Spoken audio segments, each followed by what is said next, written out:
Welcome to This Explainer. Today, we are breaking down the absolute bedrock of the internet. Literally every single website you visit, whether you're shopping on Amazon, watching videos on YouTube, or scrolling through Facebook, relies on HTML. It is the foundation of it all. We're going to explore how HTML5 forms this essential structural blueprint of the modern web. If you're an aspiring full-stack developer or just getting into coding, understanding this is basically your ultimate superpower. Here is our agenda for today.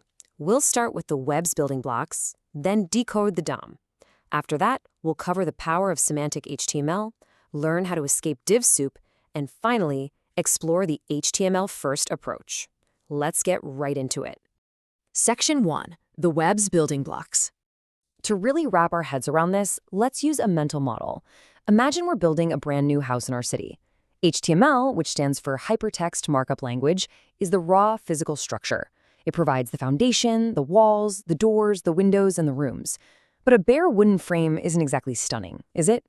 That is where CSS steps in. CSS acts as the exterior brickwork, the vibrant paint colors on the walls, and all the interior design. And finally, JavaScript comes into play. JavaScript wires up the electricity, installs the ceiling fans, and hooks up all the smart devices. It provides the interactive functionality that actually brings the whole house to life. Now, how do we actually connect these pieces? In web development, we use a concept called separation of concerns. Think of our basic HTML document as having two main areas. We put all the metadata and CSS links right at the top, inside the head section. This basically tells the browser how to paint and style the house before anyone even steps inside to look at it. Meanwhile, the interactive JavaScript, we typically link that using script tags securely tucked away at the bottom of the body section. We do this to guarantee that the walls are completely built before the JavaScript tries to turn on the lights. It just makes sense, right? Section 2. Decoding the DOM. Okay, so we have our physical building, but the browser needs a blueprint to manage everything. And that hidden architectural blueprint is called the DOM, the Document Object Model. Basically, the browser doesn't just read your code like a static book.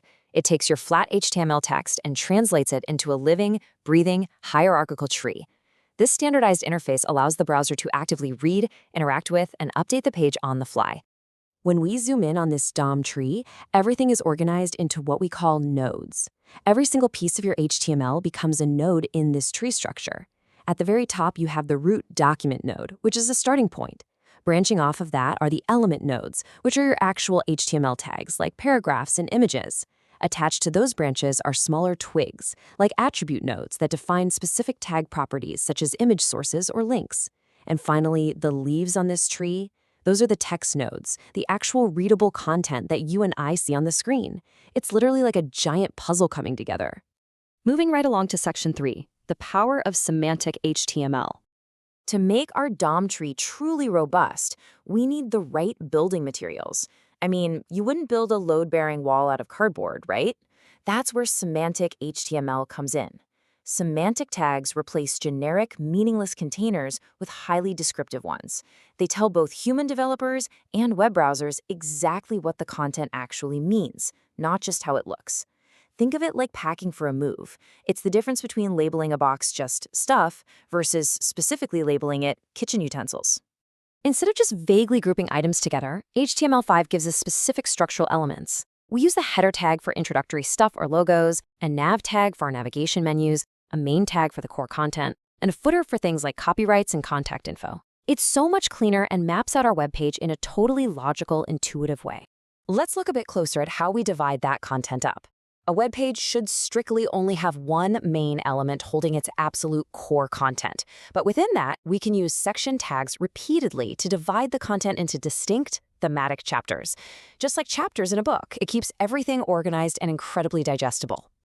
Here is the crucial takeaway. Semantic tags aren't just there to make your code look pretty. They have massive, real-world impact. They actively boost accessibility because screen readers can finally understand the layout of your page. They totally improve your SEO, meaning search engines like Google will rank your site higher because they know exactly where your most important content lives.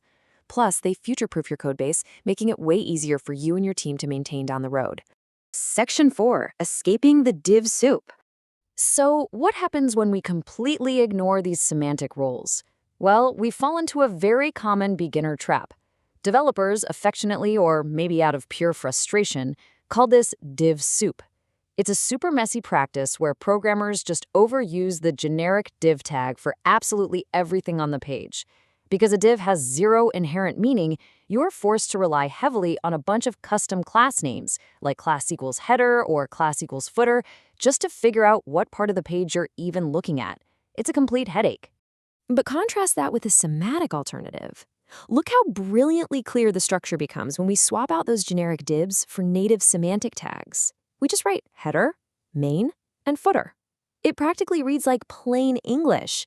When you put these two approaches side by side, it is a total no-brainer why the semantic approach wins out. If you're a new developer jumping into a massive project, which one of these do you want to read? For sure the semantic one. And more importantly, if you're a search engine algorithm trying to index a website, that semantic code hands you the entire site structure on a silver platter. Section 5. The HTML first approach. Embracing those native semantic tags leads us perfectly into a super powerful modern development methodology called HTML first. This is a minimalist paradigm that encourages developers to take a step back. Before you immediately reach for heavy, complex external JavaScript frameworks, see what HTML can do natively. Modern HTML5 is incredibly powerful all on its own. Did you know you can create foldable detail containers, handle complex form validations, and even trigger native dialog boxes using pure HTML? You really don't need to load up a massive framework for these basics anymore. Putting this philosophy into practice comes down to 3 main steps. First, prioritize your semantic HTML tags to build that solid foundation. Second, maximize native browser features. If HTML has a built-in calendar date picker, just use it. Don't build one from scratch. And third, keep your application's behavior physically close to the HTML elements they actually affect. It just makes everything so much easier to read, test, and manage. And we have the data to prove this isn't just theory. In real-world tests comparing a JavaScript-heavy site to a modified HTML-first version, the results are staggering.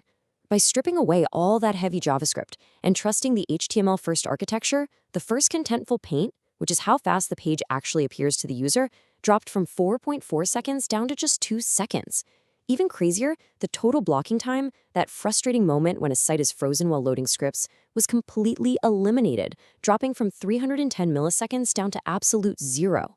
That is a total game changer. Ultimately, modern web development is smartly circling back to its roots.